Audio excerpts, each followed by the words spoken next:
Declaro aberta esta sessão do STF-MUT, primeiro julgamento simulado do Supremo Tribunal Federal. Peço à senhora secretária, doutora Carmen Lilian, que faça a leitura da ata. Ata da sessão do primeiro julgamento simulado do STF-MUT, competição acadêmica destinada a estudantes de direito de todo o país, na sala de sessões da segunda turma do Supremo Tribunal Federal, realizada em 27 de agosto de 2025. Presidência do senhor ministro Luiz Roberto Barroso, presentes à sessão o senhor ministro Flávio Dino. Abriu-se a sessão às 10h26, com desejos de boa sorte e sucesso aos participantes. Não havendo objeção quanto à ata, declaro aprovada. Eu achei que eu ia objetar. Cadê a Célia? Eu preciso de água, Célia. Chamo para julgamento o recurso extraordinário 100.874.901, que deu origem ao tema da repercussão geral em que se discute a constitucionalidade de lei estadual de cassação de inscrição de empresas que apoiam a prática de suicídio assistido no exterior. A recorrente é a Associação de Comércio de Bens, Serviços e Turismo do Estado, a ACOBEST, e recorrido é o governador do Estado. O caso está pautado para a sustentação oral e faço uma breve leitura do relatório. Trata-se de recurso extraordinário interposto contra acórdão do Tribunal de Justiça do Estado, proferido em representação de inconstitucionalidade. A ação direta estadual foi apresentada pela Associação de Comércio de Bens, Serviços e Turismo do Estado para a declaração de inconstitucionalidade da Lei Estadual 999999 de 2024, que dispõe sobre a cassação da inscrição estadual de empresas que, direta ou indiretamente, prestem apoio à prática de suicídio assistido fora do território nacional. Em sua inicial, a ACOBEST sustentou: 1. Usurpação de competência da União para legislar sobre direito civil e comercial. 2. Violação à liberdade de empresa. 3. Afronta à livre iniciativa e à autonomia privada. 4. Ofensa ao princípio da razoabilidade. E 5. Extraterritorialidade da lei brasileira. Em suas informações, o governador do Estado afirmou a constitucionalidade da lei. Ressaltou que apresentou projeto de lei que deu origem ao ato impugnado para impedir que pessoas jurídicas utilizem a estrutura empresarial para apoiar, ainda que indiretamente, a prática de suicídio assistido fora do país. Defendeu que a conduta é incompatível com o ordenamento jurídico brasileiro, que tutela o direito à vida como valor fundamental. Por fim, sustentou que é dever do Estado coibir atividades empresariais que atentem contra os direitos fundamentais. O órgão especial do Tribunal de Justiça afirmou a legitimidade da ACOBEST para a propositura da representação, conheceu, no entanto, apenas parcialmente a ação direta por entender que não seria cabível a ação de controle estadual com fundamento em violação de dispositivos da Constituição Federal. Quanto à afronta aos dispositivos da Constituição Estadual, o pedido de declaração de inconstitucionalidade foi julgado improcedente. Diante disso, a ACOBEST interpôs recurso extraordinário, requereu a reforma do acórdão para que a ação direta seja integralmente conhecida e, no mérito, declarada a inconstitucionalidade da lei estadual. O governador apresentou contra-razões e o recurso extraordinário foi admitido. No Supremo, foi reconhecida a repercussão geral de duas questões constitucionais. 1. Saber se é cabível representação de inconstitucionalidade de lei estadual por violação de norma da Constituição Federal, que dispõe sobre competência legislativa e sobre direitos e garantias fundamentais. E 2. Saber se a lei de cassação de inscrição estadual de empresas que apoiam a prática de suicídio assistido no exterior é inconstitucional, em razão da usurpação de competência legislativa da União e violação à livre iniciativa, aos direitos à vida e à autonomia privada e aos princípios da razoabilidade, da soberania e da independência nacional. Foi realizada a audiência pública, admitidos a miticure e, por fim, a Procuradoria-Geral da República apresentou seu parecer. Este é o relatório. E, portanto, agora falarão pela recorrente o Centro Universitário de Brasília, CEUB, e pelo recorrido o Instituto Brasileiro de Ensino, Desenvolvimento e Pesquisa, IDP. O primeiro orador inscrito para falar pelo recorrente é Beatriz Serra Sério Prestes Silveira. Por favor, tome seu lugar na tribuna. Seja bem-vinda, Vossa Senhoria tem a palavra. Obrigada. Cumprimento, excelentíssimo senhor presidente Luiz Roberto Barroso, excelentíssimo senhor ministro Flávio Dino. Cumprimento as advogadas e os advogados da parte adversa, colegas e demais presentes. Obrigada pela oportunidade de sustentar perante esta corte, representando a ACOBEST, a recorrente. Convém recordar que a lei aqui impugnada foi acompanhada das seguintes motivações. A proposta legislativa reforça o dever do Estado de coibir atividades empresariais que atentem contra princípios éticos e jurídicos fundamentais. Mas eu pergunto a Vossas Excelências, o que tem de antiético nesse tipo de serviço? Antônio Cícero, poeta brasileiro, realizou o procedimento do suicídio assistido e, antes disso, ele divulgou uma carta em que se lê: não consigo mais escrever bons poemas, nem bons ensaios de filosofia. Não consigo me concentrar, nem mesmo para ler. Apesar de tudo isso, ainda estou lúcido o bastante para reconhecer minha terrível situação. Essas não são as palavras de alguém sem autonomia para decidir o seu destino, e muito menos de alguém sem ética ou sem moral. O que se discute no presente caso é a liberdade individual, o direito à liberdade e à autonomia privada de pessoas que desejam retomar o controle de suas vidas e decidir como querem partir dessa terra. O Estado edita uma lei que fere esses direitos e sanciona empresas que contribuem para um fim digno. Para que fique claro o ponto da recorrente, trata-se aqui da necessária reforma do acórdão recorrido, da invasão à competência privativa da União, da ofensa ao direito à vida, à autonomia privada e à livre iniciativa, e ainda à razoabilidade e ao pleno exercício da soberania nacional. Há inconstitucionalidade na forma e no mérito, como será demonstrado. Preliminarmente, o acórdão recorrido conheceu apenas parcialmente a ADI estadual, por estar fundamentada em artigos da Constituição Federal. No entanto, o entendimento mais recente dessa Corte, estabelecido pelo tema 484 de repercussão geral e sedimentado pelas ADIs 5646 e 5647, é de que normas constitucionais de reprodução obrigatória integram a ordem jurídica estadual, ainda que não constem de forma expressa em suas respectivas constituições estaduais. As normas utilizadas como parâmetro tratam de competência legislativa e princípios e garantias fundamentais, ou seja, são, por sua natureza, de reprodução obrigatória. Isso porque a não observância dessas normas por parte do Estado-membro significa uma afronta ao Pacto Federativo, que exige unidade na proteção desses temas. A lei estadual impugnada viola o princípio da dignidade humana ao impedir que pacientes terminais exerçam sua autodeterminação sobre o próprio corpo. Conforme dados do Oregon Health Authority, 91,5% dos pacientes que optaram pelo suicídio assistido nesse estado americano citaram a perda de autonomia como principal motivação para a realização do procedimento, demonstrando que se trata de uma escolha consciente para preservar a dignidade em face de um sofrimento irreversível.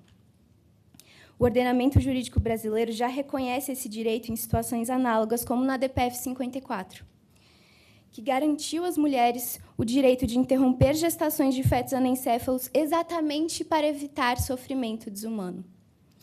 Não há como justificar que o Estado imponha a continuidade de uma existência marcada por dor extrema, transformando o direito à vida em mera obrigação de existir contra a própria vontade.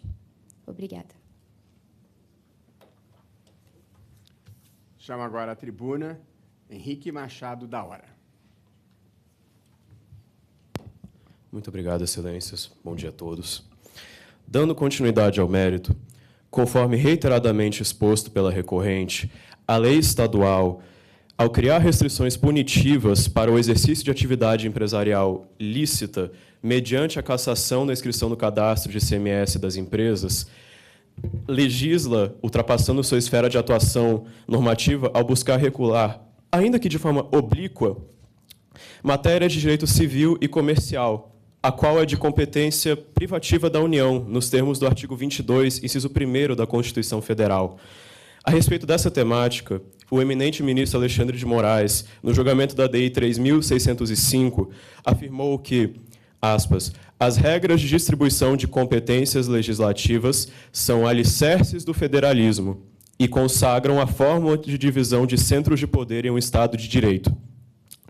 A recorrente não desconhece a aparente similitude existente entre a discussão aqui trabalhada e aquela apreciada por Vossas Excelências no julgamento da DI 5465, na qual se admitiu a competência estadual residual para legislar em defesa da dignidade do trabalhador e do combate ao trabalho escravo e ou em condições análogas à escravidão.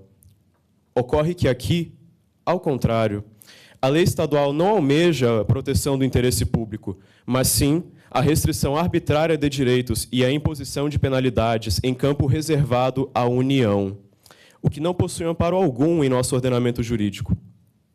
Ao impor a cassação estadual da inscrição de empresas, o impedimento de obtenção de nova inscrição por 5 anos e a responsabilização solidária de sócios, administradores ou procuradores, com a iminência de consequências penais, a legislação extrapola todos os limites da razoabilidade e da proporcionalidade, pois essas medidas são manifestamente incompatíveis com o que preconiza o artigo 5º, inciso 54 da Constituição Federal, que garante a observância do devido processo legal e a proteção contra sanções arbitrárias. A lei estadual também viola de forma grave, Excelências, os princípios constitucionais da livre iniciativa e da autonomia privada, consagrados nos artigos 1º, inciso 3º e 170 de nossa Carta Magna.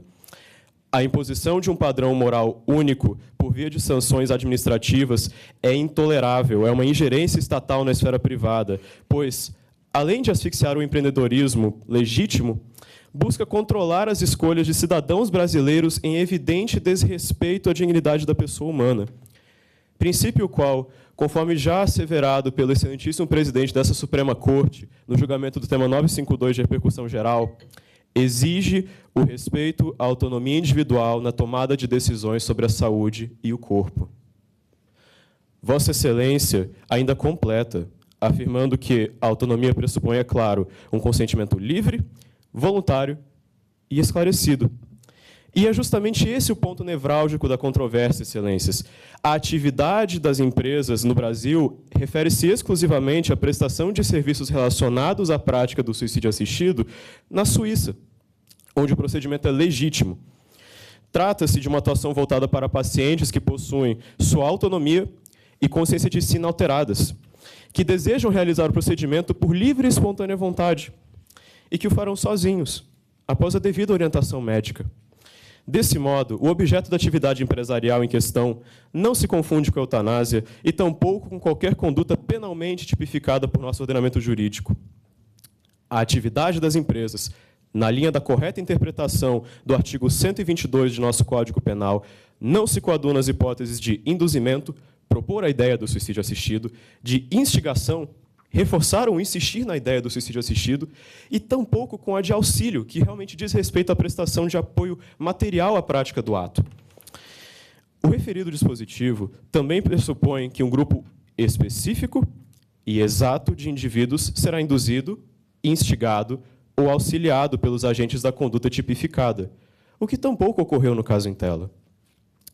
Na Suíça, há previsão legal que respalda juridicamente o suicídio assistido, que apenas será penalmente punível nos casos em que for motivado por interesses egoístas de terceiros, conforme dispõe o artigo 115 do Código Penal suíço. Também não há na legislação daquele país a exigência de nacionalidade ou de residência para que seja realizado o procedimento em estrangeiros. Excelências, é cristalino a tentativa da lei estadual de controlar conduta legalizada por outra nação e que é realizada fora do território brasileiro, o que evidencia a aplicação de uma extraterritorialidade condicional indevida, no presente caso, pois é exigida a dupla tipificação da conduta no ordenamento jurídico de ambas as nações, conforme se depende da redação do artigo 7º, parágrafos 2º e 3º do Código Penal. Ao assim proceder, a lei estadual posiciona-se fora dos limites soberanos estabelecidos pelo ordenamento jurídico brasileiro, agindo com efeito extraterritorial incabível no caso em análise. Muito obrigado. Obrigado, Henrique Machado. Da hora, chama agora Esther Azevedo Lira. Bom dia, Excelências. Apresento a esta Corte o artigo 5º, inciso 2º da nossa Carta Magna, que estabelece: ninguém será obrigado a fazer ou deixar de fazer coisas, senão em virtude de lei. Dessa forma, a atividade das empresas não está violando de forma alguma a Constituição brasileira, uma vez que não há legislação contrária ao suicídio, não podendo a empresa ser punida por oferecer aos pacientes apoio meramente burocrático para chegar no exterior e realizar prática lá plenamente legalizada. Do mesmo modo, no tema 952 da repercussão geral, esse Supremo Tribunal Federal equilibrou a autonomia individual e a proteção à vida, uma vez que foi reconhecido o direito das testemunhas de Jeová a recusarem a transfusão de sangue. No presente caso, pleiteia-se pela proteção à autonomia dos pacientes de escolherem o fim de seus tratamentos e realizar um procedimento extremamente regularizado no exterior. Ainda nesta matéria, no tema 1069, o ministro Flávio Dino arguiu sobre a mudança da relação entre o paciente e o médico. Não se trata mais de uma posição autoritária, ou uma vez que o paciente não é mais um mero objeto do tratamento, e sim sujeito. Por isso, não cabe ao médico decidir quando esse paciente irá morrer, nem mesmo como. Assim, apresento também a ofensa ao princípio da razoabilidade, uma vez que a lei apresenta caráter punitivo e revela excedente desproporcionalidade ao impor a cassação da inscrição de ICMS, essencialmente encerrando as operações da empresa, por realizar atividade que não viola lei alguma. Assim, a legislação extrapola os limites da razoabilidade e da proporcionalidade, considerando que a atividade se materializa no exterior, indo além da extraterritorialidade da lei brasileira. Reitero a Vossas Excelências os pedidos da recorrente, de que seja conhecido e provido esse recurso extraordinário para que seja reformado o acórdão e a ADI seja plenamente conhecida. No mérito, julgado procedente, de forma que seja decidida pela inconstitucionalidade da Lei Estadual 99.999, de 2024. Requer ainda que seja estabelecida a repercussão geral para que sejam declaradas inconstitucionais as normas estaduais que restringam o exercício da atividade econômica de empresas que prestam apoio à realização de suicídio assistido em países onde a prática é legalizada. Desta tribuna, o então advogado e hoje presidente desta Corte, na DPF dos fetos anencéfalos, defendeu que toda crença sincera e não violenta merece respeito e merece consideração. Estamos diante de um debate de valores e de ideias, e a única coisa ruim em um debate como esse é que um dos lados possa se valer do poder coercitivo do Estado para criminalizar a posição do outro, criminalizar a posição divergente. O papel do Estado em uma questão como essa, que envolve desacordo moral razoável, não é de escolher um lado, mas de assegurar que cada um possa viver a sua convicção, a sua autonomia da vontade, o seu ideal de uma vida boa. E que vida pode ser considerada boa se está no presente sofrendo com dores que não levarão a uma cura, mas apenas prolongarão o sofrimento e o inevitável fim. Assim, o cerne da discussão não é mais sobre preservar a vida, mas sim sobre como permitir que ela se encerre de forma digna. Ainda citando o excelentíssimo ministro-presidente, em 2019, no mandado de injunção 6825, arguiu em seu voto declaratório que os indivíduos que são vítimas de doenças e passam por grandes sofrimentos, bem como aqueles que se encontram em estado vegetativo irreversível ou prolongado, possuem o direito fundamental de morrer de forma digna. Por fim, Ressalto a oportunidade que esse Supremo Tribunal Federal tem de julgar pelo direito que não foi negado ao poeta e deve ser oportunizado às outras pessoas, a vida digna até o seu fim. Agradeço a atenção de Vossas Excelências. Muito obrigado, Esther Azevedo Lira. Ouviremos agora os representantes do recorrente Instituto Brasileiro de Desenvolvimento e Pesquisa. Na verdade, esses funcionam como advogados e que representam o governador do Estado. Portanto, chamarei à tribuna Marília Nunes.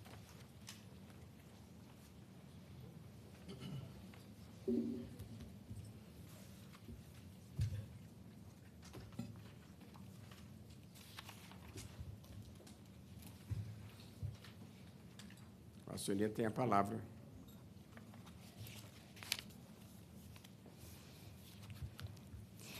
Excelentíssimo senhor ministro-presidente, ministro Flávio Dino, secretária-geral, eminente procurador-geral da República, colegas advogados, demais presentes, bom dia. É com satisfação que subo a esta tribuna, ao lado da minha colega Manuela Rabelo, para realizar a distinta tarefa que é defender o Estado. E digo distinta porque, quando o procurador sobe à tribuna, ergue-se para fazer valer os interesses de toda uma coletividade. Assim, antecipo que a minha sustentação será dividida em 3 argumentos. Primeiro, os parâmetros de controle de constitucionalidade que podem ser adotados neste caso. Segundo, e entrando no mérito, sobre a competência legislativa estadual para a edição da referida lei. E terceiro, sobre a inocorrência de extraterritorialidade da norma. Senhor presidente, o relatório já esclareceu os contornos do caso. O que é preciso ter em mente é que, no estado em questão, e apenas nele, atua uma empresa que presta serviços de passagens aéreas para quem busca o suicídio assistido. Do contrato firmado no Brasil a falecimento no exterior, todo o percurso é conduzido pela empresa. Feito esse recorte, passo à primeira questão delineada no acórdão que reconheceu a repercussão geral neste caso. Ou seja, saber se representação de inconstitucionalidade contra leis estaduais podem basear-se em normas de competência legislativa e direitos fundamentais promulgados pela Constituição. De pronto, não ignoro que o tema 484, de repercussão geral, tangenciou o assunto aqui tratado ao assentar que tribunais de justiça podem realizar controle concentrado de leis estaduais, desde que se cuidem de normas de reprodução obrigatória dispostas na Constituição Federal. A grande questão que se coloca, todavia, é que, no caso em questão, as regras de competências e os direitos fundamentais não representariam normas de reprodução obrigatória, mas sim normas de observância obrigatória. Tratando do tema, Marcelo Labanca afirma que normas de reprodução obrigatória são relacionadas à estruturação dos poderes e exigem reprodução expressa nas constituições estaduais. Mas as normas de observância obrigatória, exatamente porque cogentes, se aplicam diretamente, sem a necessidade de reprodução. Vejam, excelências, que no presente caso não tratamos de normas relacionadas à organização dos poderes, mas sim de direitos fundamentais e econômicos que, ainda que de observância obrigatória, dispensam a reprodução na seara estadual. Não foi outro, aliás, o entendimento desta Corte na reclamação 25.283, quando, já posteriormente ao tema 484, esta Corte reconheceu a absoluta excepcionalidade do controle estadual com base na Carta Federal, afastando as regras de competências e os direitos fundamentais da questão que aqui se trava. Por outro lado, e a bem da lealdade, reconhece que esta Corte, em alguns julgados, identificou normas de observância obrigatória como normas de reprodução obrigatória. Sem prejuízo e a prevalecer esse entendimento, o recorrido não se furta ao debate por considerar que, por qualquer ângulo, seja pela Constituição Federal, seja pela estadual, a pretensão da recorrente não se sustenta. Passo agora a demonstrar as razões de mérito. Sobre a competência, a iniciativa legislativa, ao contrário do que é alegado pela contraparte, absolutamente não tratou de questões contratuais e comerciais.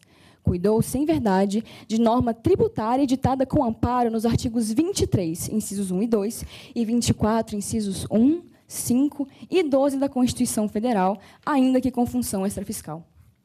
Esta Corte, no RE 1.043.313, reconheceu a possibilidade do exercício de competência legislativa em matéria tributária, ainda que com função extrafiscal, ou seja, influenciando comportamentos sociais e econômicos. A propósito, no mesmo sentido, este Supremo Tribunal Federal julgou a ADI 5465 em tudo semelhante ao presente caso. Lá, reconheceu a constitucionalidade da cassação da inscrição do ICMS quando a empresa praticar ilícitos, como valer-se de trabalho análogo à escravidão. Ao examinar o tema, à luz do artigo 22, inciso 1, o ministro relator Nunes Marques assentou que a lei até poderia tangenciar a esfera do direito comercial, mas não a ponto de ser incluída na seara própria e exclusiva desse ramo. É claro que a lei possui a aptidão e o propósito declarado de influenciar condutas e possibilidades contratuais. Mas, como afirmado pelo ministro Alexandre de Moraes no ARI 1.472.813, nem toda norma que produz direta ou indiretamente impacto sobre a atividade empresarial usurpa a competência privativa da União. Prestei muita atenção na sustentação dos estimados patronos da contraparte e no suposto risco de dispersão legislativa, mas em nenhum momento foi citada qualquer legislação de qualquer outro ente, Estado ou União que respalde o suicídio assistido. E, nesse contexto, o modelo de repartição adotado pela Constituição Federal permite aos Estados atuarem supletivamente quando inexistirem normas gerais da União, conforme disposto no artigo 24, parágrafo 3º. Excelências, somos parte de um federalismo de solidariedade, que possibilita uma flexibilização para que os entes possam legislar sobre questões fundamentais. Alcanço agora o meu terceiro ponto, a inexistência de extraterritorialidade. E começo dizendo: toda a operação da empresa funciona em território nacional. A oferta de pacotes, a negociação, a celebração do contrato e o lucro, tudo acontece no Brasil. É dizer, sem o serviço, não há suicídio assistido. E é exclusivamente sobre esse serviço prestado que incide a norma em questão, não se aplicando o artigo 102 do CTN.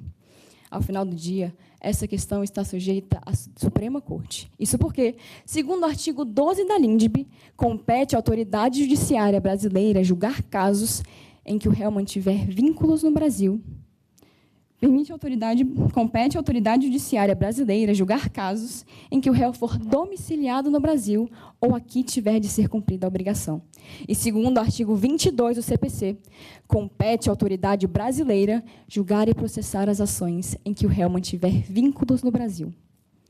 De acordo nas palavras de Ramon Tomazella, ao analisar o direito tributário internacional, o princípio da territorialidade legitima a atuação estatal quando o fato ou a conduta guardar vínculo efetivo com o território ou com a ordem jurídica nacional. Ministros, a Constituição não autoriza que o sofrimento seja explorado, mas ordena que a vida, independentemente de como ela é vivida, seja preservada do primeiro ao último instante. Agradeço o tempo cedido e passo a palavra à minha colega Manuela Rabelo.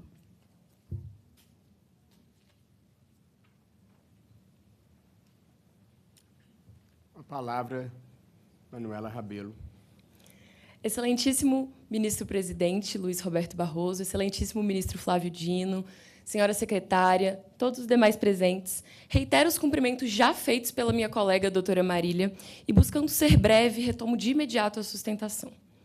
Na qualidade de procuradora do Estado, defendo aqui o núcleo primordial da Constituição, consagrado no caput do artigo 5º, a proteção da vida, valor esse que precede qualquer juízo de conveniência ou pretensão mercantil. Assim, antecipo que a minha sustentação será dividida em dois principais pontos.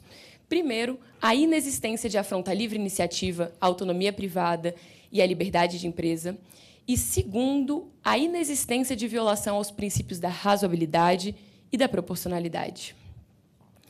Em relação ao primeiro ponto, é preciso, desde logo, deixar claro que a demanda em debate exige uma ponderação qualificada entre valores constitucionais que são extremamente relevantes. De um lado, a vida humana, como um valor indisponível. De outro, a livre iniciativa, a autonomia privada e a liberdade de empresa, que, embora relevantes, não são absolutos. Ministros, a vida, como um bem jurídico basilar, constitui o pressuposto de todos os direitos. Sem vida, não há autonomia privada, não há liberdade de empresa, não há sequer qualquer direito a ser protegido. Como bem lembra Hannah Arendt, o direito à vida não é uma prerrogativa outorgada pelo Estado, mas sim uma condição fundamental para o exercício de todos os direitos. E é aqui que se revela o ponto central da controvérsia, quando a balança constitucional coloca de um lado os princípios econômicos e do outro a vida, pela ponderação é a vida que prevalece. Inclusive, essa Corte já decidiu, no julgamento da DI 2879, que a livre iniciativa, embora constitua um fundamento da República, não é um princípio absoluto e pode sofrer limitação de lei.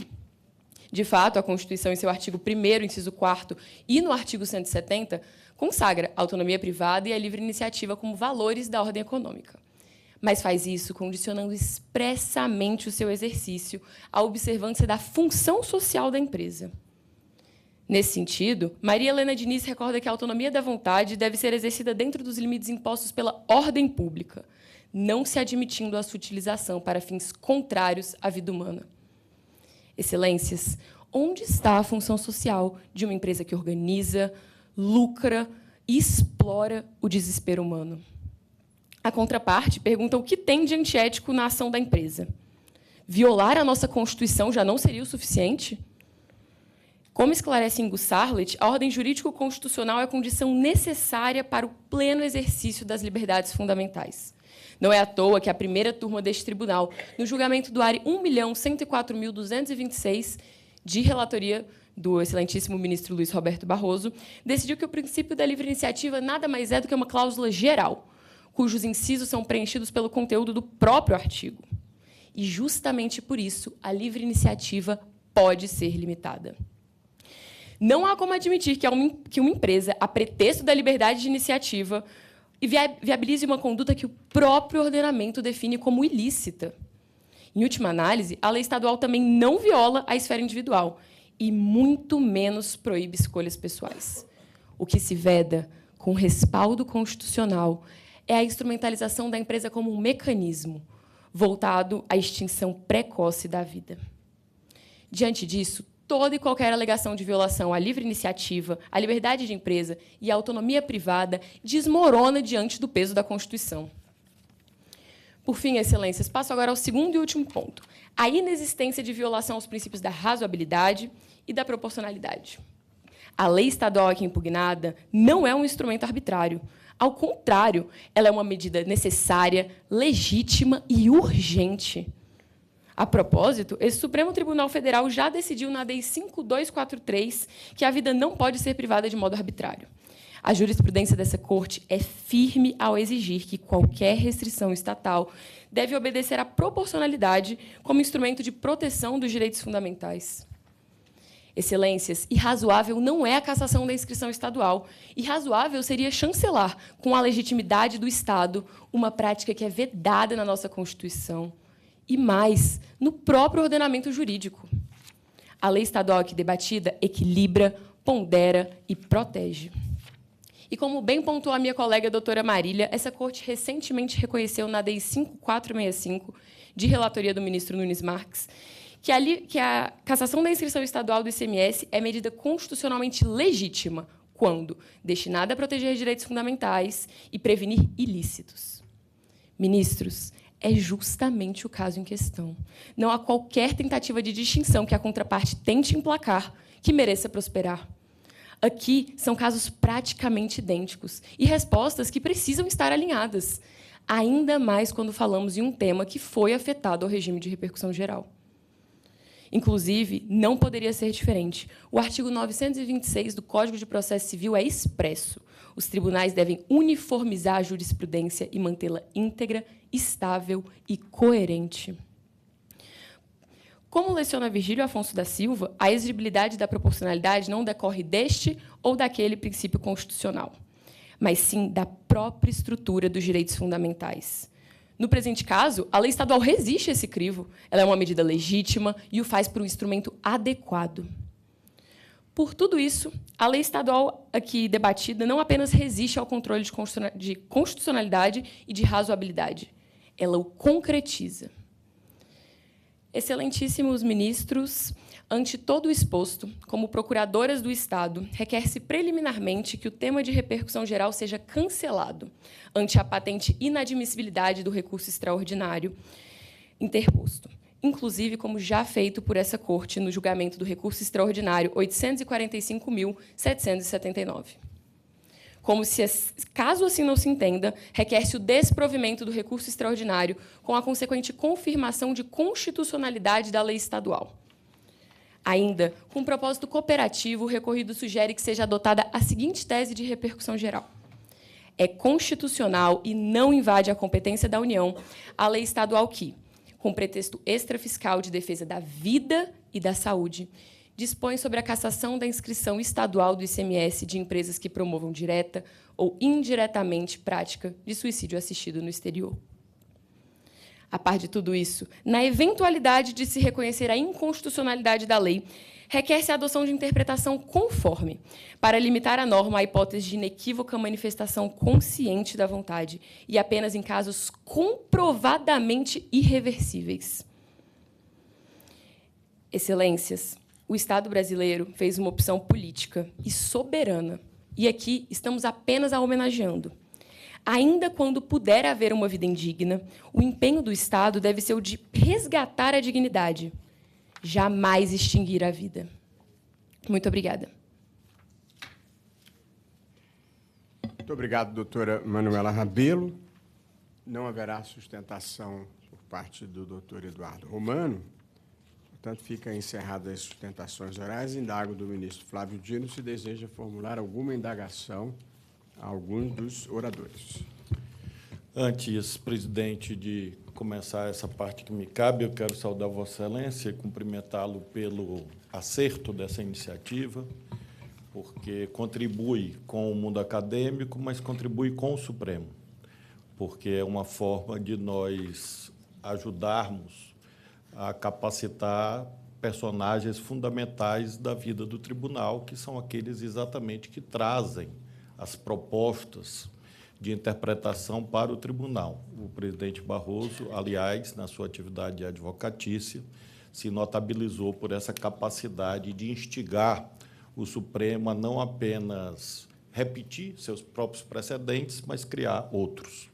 E eu, como seu antigo discípulo, já se vão mais de 30 anos de amizade, o saúdo mais uma vez por isso. Também cumprimento toda a equipe, sobretudo as pessoas de coração duvidoso que formularam o caso tão complexo, mas estão absolvidos, creio eu, porque o propósito é nobre. E saúdo, claro, a Carmen e toda a equipe do Supremo. Cumprimento meus colegas, professores, professoras e os estudantes.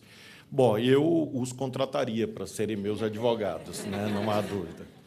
Claro que não pagaria, mas contrataria. E porque, de fato, o desempenho foi bastante bom, como disse, é uma atividade que traz o principal, que é a segurança, a autoconfiança, porque a nossa atividade basicamente é persuasiva. Um advogado busca persuadir, e um juiz também é obrigado a persuadir. Não por acaso nós temos que motivar para provar a consistência da nossa decisão, ou seja, não é um ato puramente coercitivo, ele exige uma margem de construção de consensualidade.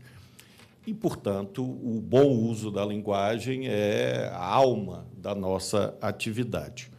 Por isso mesmo, creio que ambas as equipes se saíram muito bem, sei que as demais que foram classificadas do mesmo modo também o fizeram. E quero, presidente, apenas destacar alguns pontos fortes, alguns pontos e talvez formular alguma pergunta, me atendo ao meu tempo, como é, inclusive, o meu comportamento no plenário. Jura? Embora Vossa Excelência insista na fake news, que eu não o faço. É uma mágoa profunda que eu tenho.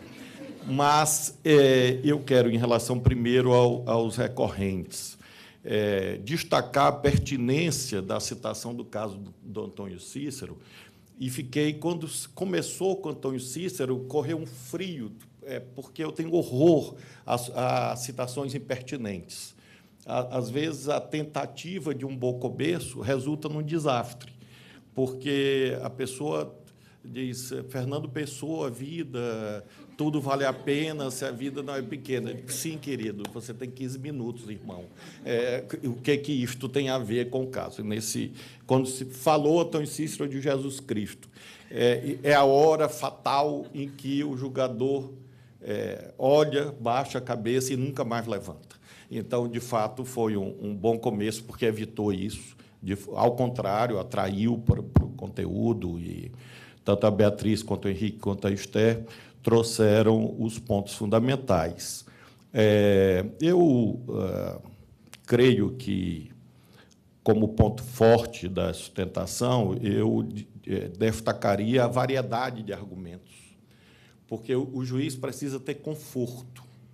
E, quando você dá várias alternativas a ele, é a forma de ele, de algum modo, se sentir confortável para acolher a sua posição, ainda mais num tema de desacordo moral profundo, como foi aludido pela equipe. Então, a variedade de argumentos eu destacaria como ponto altamente positivo, porque permite que a abordagem sob a perspectiva do direito à vida, uma abordagem mais ética, chamemos assim, até a abordagem que seria a mais segura para o julgador, que é aquela relativa ao federalismo, que é uma saída, num tema de desacordo moral profundo, é uma boa saída.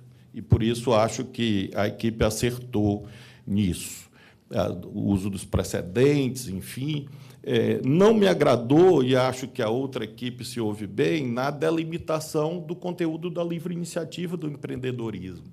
Porque, particularmente, se eu tivesse, e creio, eu não sou igual a quem elaborou o caso, eu tenho bom coração. E, com bom coração, eu digo a vocês, eu creio que esse foi o ponto fraco. Eu destacaria como ponto superficial a ideia de que a livre iniciativa e o empreendedorismo resolveria o caso. Definitivamente não. E acho que a outra equipe demonstrou isso ao invocar o 170, seja pela perspectiva da função social da propriedade, mas a outra equipe podia ter trabalhado também o caput, porque a existência digna, que é a chave de interpretação ali de todos os incisos do 170. Achei que a equipe acertou muito ao abordar um ponto que foram 10 segundos, mas é muito importante, pelo menos na minha ótica, que foi a distinção, a interpretação correta do tipo penal sobre o auxílio material e distinguir como isto, de fato, levaria a pergunta que eu vou fazer à outra equipe. Então, para encerrar, em relação à equipe do CEUB, que é a recorrente, eu teria... ainda para... A Esté falou do caso Testemunha de Jeová, realmente é um achado, porque é um caso muito recente e tem direta relação com isso. Todos foram muito bem, claro, e tenho certeza que, ao longo da vida profissional, vão olhar mais para quem está julgando. E isso nasce de autoconfiança e da prática. Isso é decisivo. É igual namorar. Pelo menos no meu tempo, que sou das antigas. Sem olhar, não se namora. Hoje tem esse negócio de, como é o nome? Tinder, não sei o quê, essas coisas antipoéticas. Mas eu e Barroso, que somos mais antigos, numa sustentação oral... Eu sou moderno. Isso, mais do que eu, não há dúvida. Canta e dança muito melhor do que eu, é a prova que é mais moderno.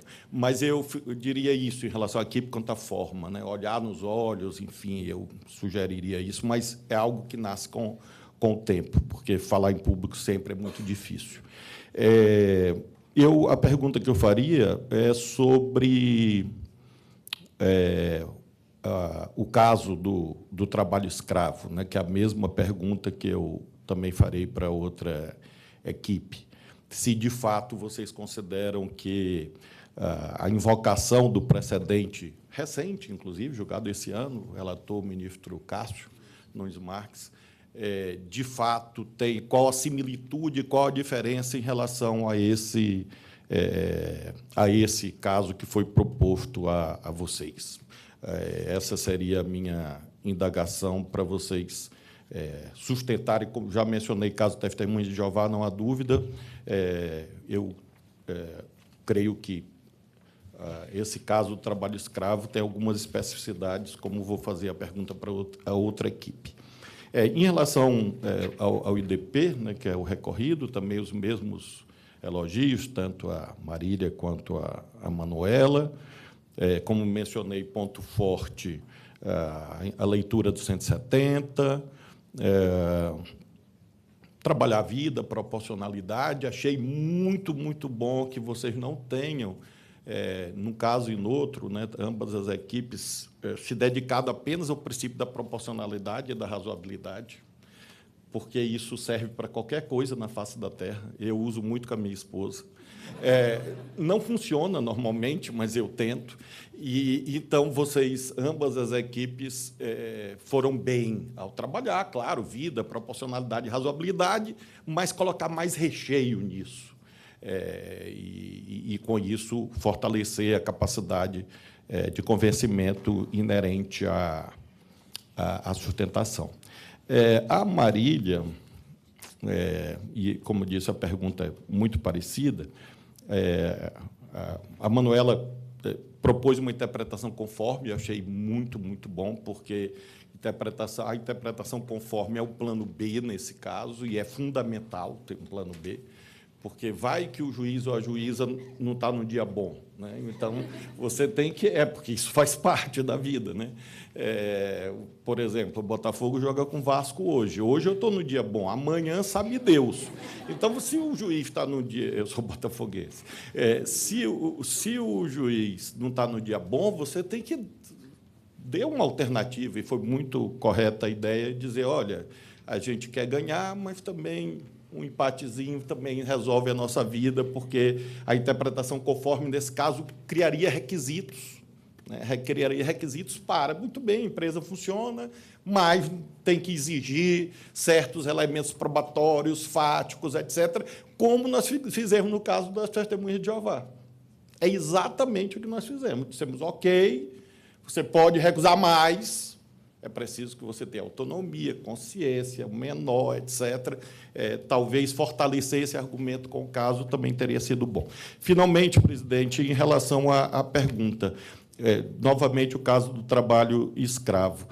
No caso do trabalho escravo, que eu votei acompanhando o relator e fiz apenas uma proposta que restou acolhida, que foi a limitação ou a previsão de uma individualização da sanção, que também caberia no caso, né? Era um banimento da empresa por 10 anos, salvo engano, na lei de São Paulo, e nós colocamos em interpretação conforme até 10, né? Porque cabe individualização.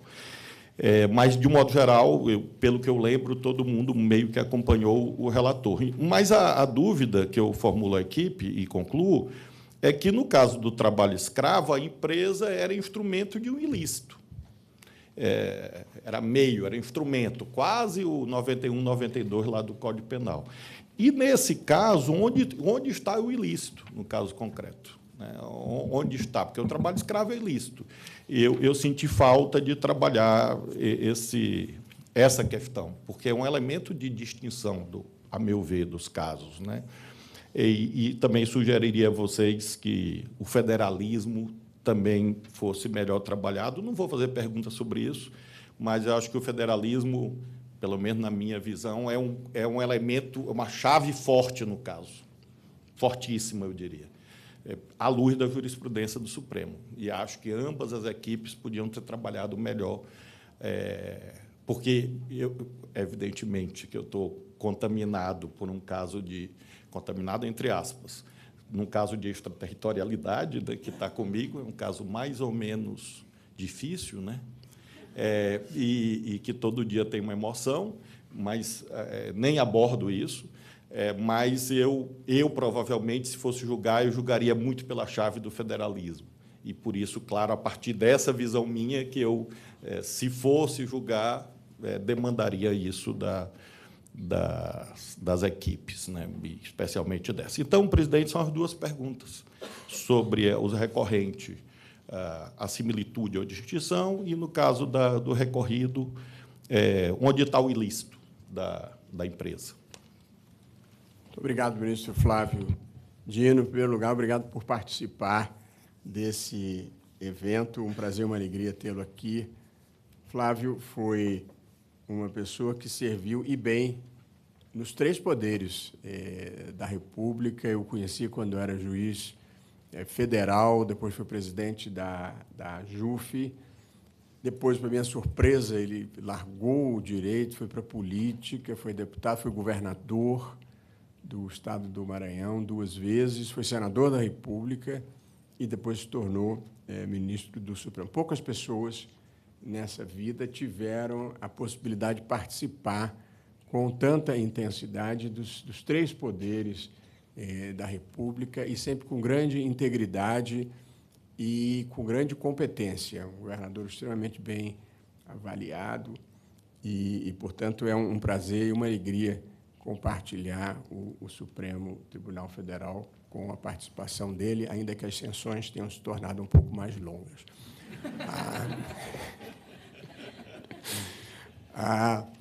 Eu queria também registrar e agradecer ao Ciro Grinberg e à Ana Calil, que foram os formuladores do projeto e da questão. Eu queria fazer uma defesa deles. Achei o caso muitíssimo interessante, um caso difícil. O caso difícil, em sentido técnico, é um caso para o qual não há uma solução pré-pronta no ordenamento jurídico. É um caso cuja solução precisa ser construída argumentativamente a partir de princípios, que foi o que os 2 lados fizeram aqui e com grande qualidade. Eu preciso dizer que as 2 equipes se saíram muito bem e dispuseram com qualidade os melhores argumentos que havia para os 2 lados.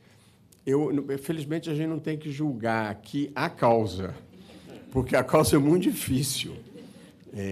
Embora ninguém tenha localizado, eu tenho um texto específico sobre esta questão, com um capítulo sobre o suicídio assistido, que é o meu trabalho sobre dignidade da pessoa humana, que, de resto, foi um aspecto pouco explorado, eu diria, nos argumentos aqui trazidos, em que eu procuro dividir a ideia de dignidade em valor intrínseco de toda pessoa, o que protege o direito à vida, em autonomia, que assegura a liberdade de escolha. Portanto, aqui haveria uma tensão entre 2 elementos integrantes da dignidade humana, e o terceiro, que eu chamo de valor comunitário, que é a legitimidade da sociedade impor os seus valores, restringindo a autonomia da vontade das pessoas.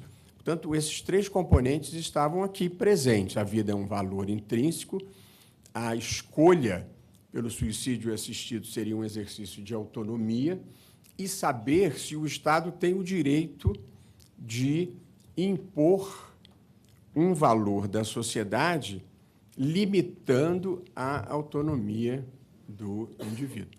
Quem tenha tido possibilidade de ver esse artigo saberá que eu certamente estava do lado do recorrente nessa matéria. E, certamente, porque a minha concepção de direito fundamental é um direito que não depende das maiorias políticas. E, por via de consequência, o Estado não teria o poder de limitar esse direito fundamental. Tem o direito de estabelecer regras e critérios para disciplinar o direito fundamental e, portanto, proteger as pessoas idosas, ter certeza que a decisão seja esclarecida e bem informada, evitar a família que esteja de olho na herança apressando a morte do velhinho, enfim, qualquer uma dessas circunstâncias eu acho que o Estado pode.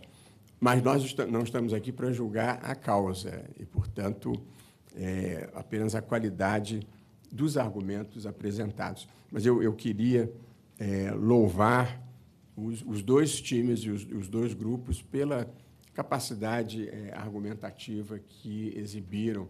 A vida do advogado, a vida dos profissionais do direito é feita de palavras. O nosso papel nessa vida é enfileirar palavras. Nós somos gigolôs das palavras. A gente vive para convencer as pessoas, persuadir. Na verdade, nós somos a alternativa que a humanidade concebeu contra a força bruta.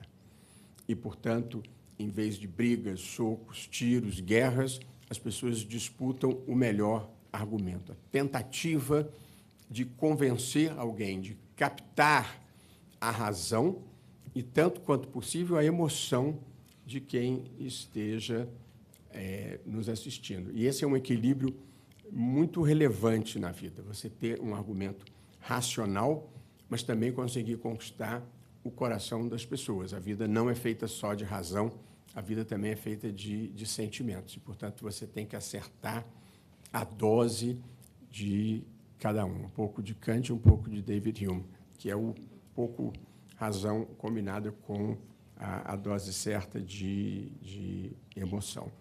Eu, então, já de logo, queria elogiar as duas equipes. Eu também vou fazer, eu diria, 3 perguntinhas básicas. Para as duas equipes, acho que é justo fazer as mesmas perguntas. A primeira, que me intrigou nesse capítulo da extraterritorialidade, que assombra meu querido amigo Flávio Dino, e se esse serviço estivesse sendo prestado online por uma empresa domiciliada no exterior?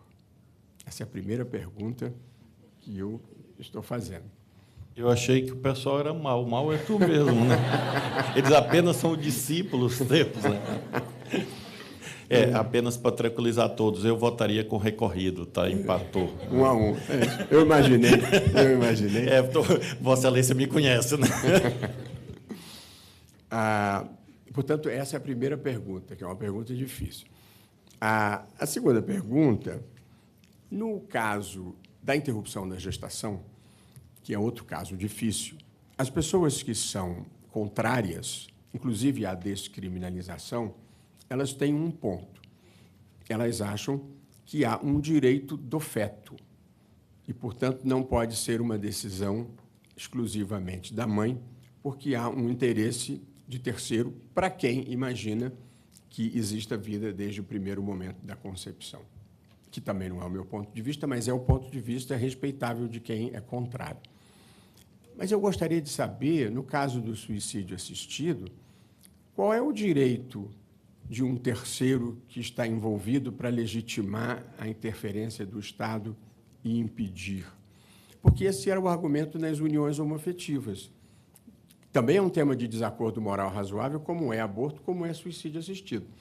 Mas, no caso das uniões homoafetivas, a pergunta é: 2 pessoas maiores e capazes que decidem compartilhar a sua vida, por que um terceiro teria o direito de impedir as pessoas de serem felizes do jeito que elas querem ser? No caso do aborto, como eu disse, tem uma questão diferente. Além do interesse da mãe, para quem entende haver direitos no feto, há um direito afetado. Mas, no caso do suicídio assistido, essa é a minha pergunta: qual direito ou qual fundamento legitimaria a proibição? Essa é a minha segunda pergunta. E a terceira e última é só porque eu fiquei bem intrigado com um comentário, aí talvez eu devesse dirigir só especificamente a Marília. Norma tributária mesmo? A consideração de que essa proibição é uma norma tributária. Eu queria entender melhor esse argumento de por que se trataria aqui de uma norma tributária. De modo que eu acho que as equipes podem responder em conjunto, ou cada um individualmente, podem ir os 3 à tribuna, começando pelo Centro Universitário de Brasília. Portanto, eu chamo a Beatriz, o Henrique e a Esther, e relembro as 3 perguntas: se o serviço fosse prestado online, qual o direito de terceiro violado nessa circunstância e por que razão. Bom, mas aí eu vou deixar a pergunta sobre ser tributo ou não apenas para a Marília, que foi quem fez essa afirmação. De modo que eu pediria às 2 equipes que respondessem as 2 perguntas. Serviço online, o que legitima, se não for o direito de um terceiro, a imposição dessa restrição? Bom dia, ministros. Também tem a pergunta do ministro Flávio Dino, que é sobre as diferenças e similitudes com a DI 5465. Eu vou começar respondendo essa e depois meus colegas vão responder as perguntas do ministro Barroso. Primeiramente, das diferenças que são favoráveis para o nosso lado, primeiramente se trata da ilicitude, porque a escravidão é uma prática expressa na nossa Constituição de ilicitude, enquanto o suicídio assistido é muito controverso. É um tema que não há um dispositivo legal que proíba a prática do suicídio. E quanto também, além disso, quanto às diferenças, também se trata de o ADI 5465 se trata de uma exceção. Durante o julgamento, foi estabelecido que a aceitação da cassação de inscrição do ICMS como uma medida de sanção para práticas moralmente ilegais e também de acordo com o expresso da nossa Constituição seria uma exceção. Então, isso é uma questão muito importante de ser lembrada, que não pode ser aplicado no julgamento presente. Além disso, o ICMS é um imposto que não possui caráter extrafiscal. Então, por isso, a excepcionalidade da sua aplicação no caso da DI 5465. A única similitude que identificamos é o fato de o Estado estar se valendo do ICMS para limitar atitudes e práticas empresariais. No caso da DI 5465, uma prática expressamente ilegal. No nosso caso, se trata de uma prática de ética e moral razoável. Obrigada. Eu que agradeço. Obrigado, Beatriz. Bom dia. É você. Isso, sou eu. Essa é a Esther. Bom dia, ministros. Eu vou responder a sua pergunta em relação a se a empresa prestasse os serviços de forma online, mas fosse sediada no exterior. A recorrente acredita que é possível fazer um paralelo em relação às empresas de tecnologia que possuem serviços que são prestados aqui no Brasil de forma online, mas, para poder atuar no Brasil, elas precisam ter algum tipo de representação. Portanto, mesmo que as empresas que prestassem esse serviço de apoio ao suicídio assistido fossem sediadas no exterior, elas teriam que ter uma representação aqui para serem efetivas. Obrigada. Obrigado, Beatriz. Henrique. Excelências, bom dia. A respeito da pergunta do eminente ministro Luiz Roberto Barroso acerca da legitimidade de um terceiro para decidir sobre o fim da vida de outro, Excelências, neste caso não há legitimidade, pois, como foi dito dessa tribuna, os cidadãos brasileiros possuem sua autonomia e sua consciência de si inalterados. Eles possuem plena ciência do que estão fazendo e o estão realizando por vontade própria e o farão com o esclarecimento devido da orientação médica feita na Suíça. Desse modo, não cabe ao Estado tratar de proibi-lo de algo que está em sua própria autonomia, está nos seus limites. Isso é uma tentativa paternalista do governo do Estado de legislar sobre matéria que não lhe compete. Obrigado. Muito obrigado. Eu posso, mas não precisa responder.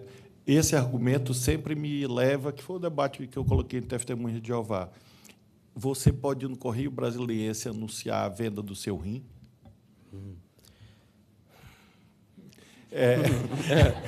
Então, o argumento da autonomia tem uma fronteira, mas isso não é para ser tratado agora. Eu não quis também, a pergunta que eu faria é assim, o sujeito pode pedir suicídio assistido porque brigou com a namorada?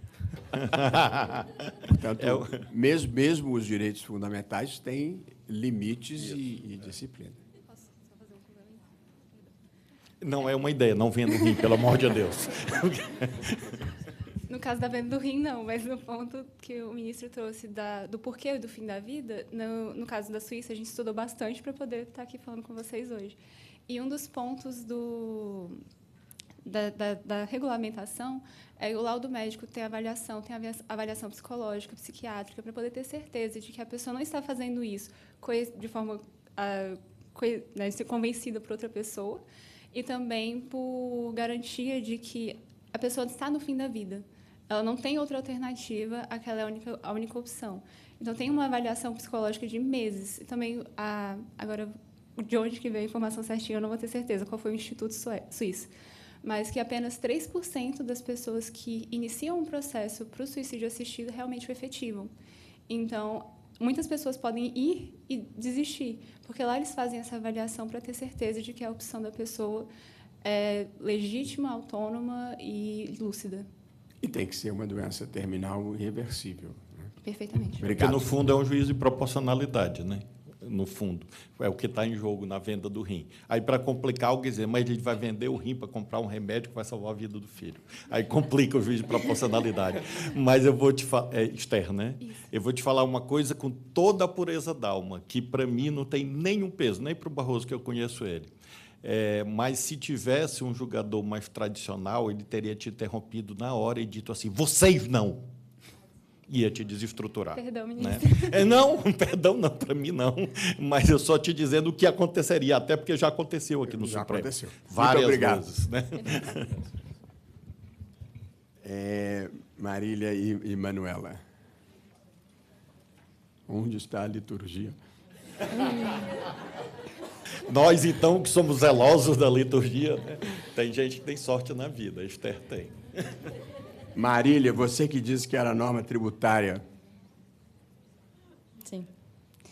Eu defendi na minha sustentação que a norma em questão seria uma competência tributária, exatamente porque, como diz a lei, cabe a cassação da inscrição do ICMS de empresas que prestam apoio direta ou indiretamente ao suicídio assistido. Fica claro, na minha opinião, e na opinião do recorrido, como governador, que, no caso em questão, a cassação do ICMS se vale do artigo 24, inciso 1 da Constituição, que diz que a competência concorrente dos Estados legislarem sobre direito tributário. Não nego, em realidade, que o tributo aqui, a cassação do ICMS, é cassada exatamente com propósito extrafiscal. Propósito esse postulado no artigo 155 da Constituição Federal. É uma sanção política, em último caso. Você tem razão, uma forma de dissuasão. Geralmente, a jurisprudência de sanção política impede que você casse o registro, impeça a empresa de funcionar, porque ela não está pagando tributo. Esse é o cenário normal. Mas você o adaptou para um cenário em que há uma sanção que tem uma dimensão tributária para desestimular ou impedir uma prática. Muito boa a sua resposta. Excelência, aproveitando para complementar minha colega, justamente esse é o ponto. O governador sabe que sanções políticas são vedadas no ordenamento, inclusive como já feito por essa corte, reiterado em diversos julgamentos, mas esse é o ponto. Aqui não temos o princípio arrecadatório. Inclusive, o recorrido está abrindo mão da arrecadação por valorizar um bem maior, que é o da vida humana, e fazendo isso por meio da extrafiscalidade, que é plenamente admissível no recurso em questão, no tributo em questão. Eduardo vai responder também alguma coisa? Não, excelências. Primeiro, eu gostaria de cumprimentar o ministro-presidente Luiz Roberto Barroso, o ministro Flávio Dino, secretária, e acho que, quanto a esse ponto, estou satisfeito com a resposta das minhas colegas. Mas os outros dois, quem que vai responder? A gente vai se dividir aqui. Vamos lá. Quanto ao ponto específico de... primeiramente, sobre a pergunta de Vossa Excelência acerca de o que estamos protegendo aqui, como poderemos falar de um direito de proteger a terceiros. Na verdade, estamos valendo de duas coisas primordiais. A primeira é o próprio inciso 1º do artigo 24, que fala da competência comum, 23, perdão, de zelar pela Constituição Federal. Então, aqui estamos numa competência de zelar pela Constituição Federal, mas, mais do que isso, temos o fundamento de o direito à vida, ele tem que ser protegido por si só. Ele não dependeria de qualquer tipo de ação de terceiros, ele por si só se resguardaria. E, inclusive, essa foi a opção política que o nosso Estado brasileiro adotou, o Constituinte originário adotou. E aqui, como pontuei na minha sustentação, estamos apenas a homenageando. Até porque consideramos que, nesse ponto, o empenho do Estado tem, sim, que ser sempre o de resgatar a dignidade e a vida. E não o contrário, não poderia o Estado banalizar um bem tão primordial e que está previsto no caput do artigo 5º. Obrigado.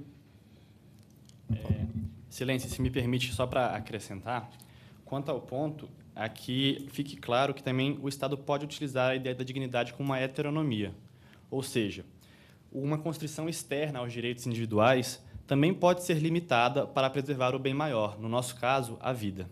Muito bem. Na verdade, era essa a resposta que eu contava. O Estado intervém limitando direitos ou limitando a autonomia, tanto para proteger direitos de terceiros, como, por vezes, para proteger valores sociais. É proibido o incesto, você é obrigado a usar cinto de segurança, mesmo que você não queira. Quer dizer, o Estado, em algumas matérias, ele paternalisticamente impõe a você deveres de autoproteção. É isso. E a primeira, se a venda fosse online? Como já analisado pela Suprema Corte, quando postulado pelo ministro Alexandre de Moraes, como nos casos do Twitter, por exemplo, é necessário que toda empresa que preste serviços online no Brasil tenha uma sede nacional, aqui no Brasil. Portanto, tendo essa sede no Brasil, cabe aplicar o artigo 12 da LINDB e o artigo 22 do CPC para que a autoridade judiciária brasileira julgue qualquer questão atribuída a eles. Muito bem. Satisfeito? Faltou a resposta sobre o caso do trabalho escravo, sobre a distinção. Excelência, esse é um ponto interessantíssimo, inclusive muito analisado e debatido, com certeza, pelos dois polos, até porque foi um caso paradigma e, como dito por todos, julgado recentemente pela Corte, pela relatoria do ministro Nunes Marques. Entendemos que são casos extremamente semelhantes e muitos se aproximam, inclusive na competência que foi autorizada, a competência estadual, foi deliberada por esse lado. E, sobre a pergunta específica do senhor, entendemos que o único ponto de distinção dos casos são realmente acerca da atividade fim ou da atividade meio. Mas é justamente por isso que foi reconhecida a repercussão desse caso, para ser criada uma tese específica com relação ao assunto específico que estamos abordando, mas não podemos fazer isso sem se desvencilhar dos precedentes, que foram um instituto que são resguardados pelo Código de Processo Civil de 2015, pela essa Corte, aplicados, inclusive. Então, trazendo o artigo 926 e 927 do CPC, os tribunais têm esse objetivo de uniformizar, então deveriam, sim, observar o precedente da DI 5465 como um paradigma do caso, e aqui trazendo, talvez, um termo do tributário, mas quase que o caso em questão seria uma tese filhote da 5465. Então, acreditamos, e, inclusive, sobre o processo administrativo dos sócios, da individualização da pena, que o senhor bem mencionou, essa diferença mínima também não afetaria a presunção de inocência, porque, no caso concreto, o procedimento administrativo previsto na nossa lei, no artigo 5º, 4º da lei, preveria a instauração de um procedimento administrativo, sendo um para os sócios, o outro para a empresa e, inclusive, com o aferimento de dolo. Então, isso não poderia, o sócio não poderia entrar como culpado, ele poderia se tornar culpado se assim fosse decidido. Muito obrigado. Obrigado, Marília, Manuela e Eduardo. E agora nós vamos deliberar isso. Podemos sentar? Renovo meus votos de bom dia, ainda bom dia. Queria agradecer a presença de todos e queria muito especialmente cumprimentar os 6 oradores que estiveram presentes, todos indistintamente, até o Eduardo que falou pouquinho, mas mandou bem. Muito bom, viu? Nós ficamos muito felizes de termos tido essa oportunidade. Queria, de novo, agradecer ao Ciro, à Ana e todo mundo que participou desse projeto, que eu acho que é um projeto que a gente deve manter com constância, embora já não vai estar mais sob minha administração.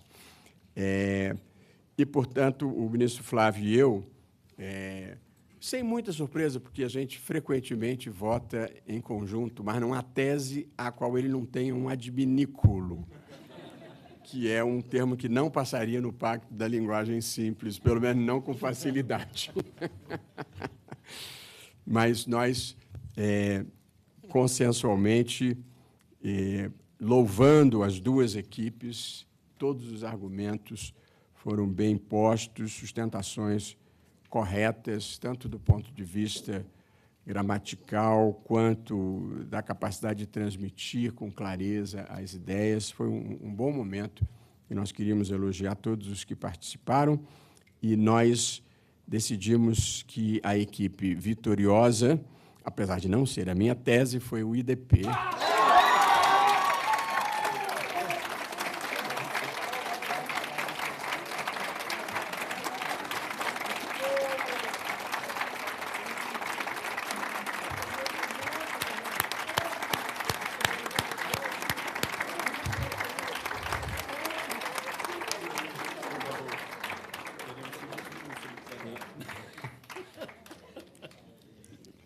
Normalmente a gente não admite manifestações no plenário, mas essa é uma situação especial.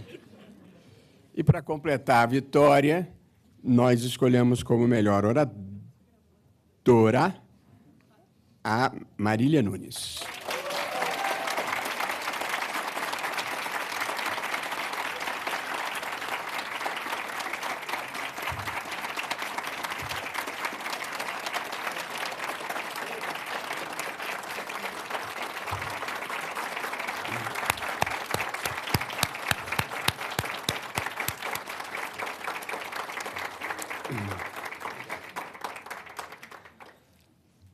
E nós podemos aqui imaginar a quantidade de esforço e tempo de preparação que vocês investiram e da minha experiência na vida, esse é o grande segredo do sucesso.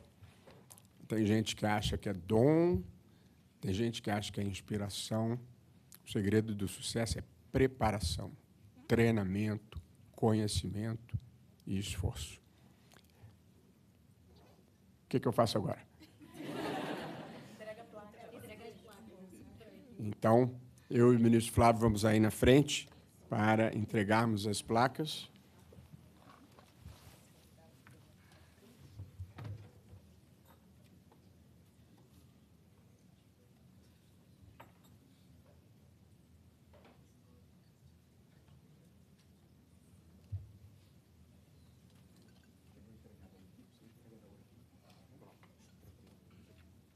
Eu queria vos convidar a equipe do IDP aqui na frente.